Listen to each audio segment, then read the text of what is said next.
तर आता बातम्या आहे बुलढाण्यामधून। बुलढाणा जिल्ह्यामध्ये पेरणीला सुरुवात होऊन 20% पेरण्या आटोपल्या असून जिल्ह्यामध्ये दमदार पावसाची प्रतीक्षा जी आहे ती कायम आहे। 4 दिवसांपासून पावसानं दांडी मारल्यानं शेतकऱ्यांची चिंता वाढली। अनेक शेतकऱ्यांनी पेरण्या थांबवल्या असून पावसाची प्रतीक्षा जी आहे ती कायम आहे।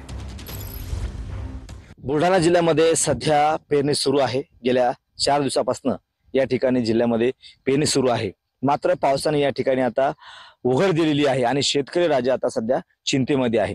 ज्या शेतकऱ्यांनी आपल्या शेतामध्ये पेरणी केली, पेरणी केल्याच्या नंतर या ठिकाणी पाऊस असायला पाहिजे, मात्र गेल्या 4 दिवसापासून या ठिकाणी पावसाने उघड दिलेली आहे आणि शेतकऱ्यांनी म्हणजे बुलढाणा जिल्ह्यातल्या शेतकऱ्यांनी जवळपास 85 हेक्टरवर या ठिकाणी पेरणी केल्याचं कृषी विभागाने या ठिकाणी सांगितलेलं आहे।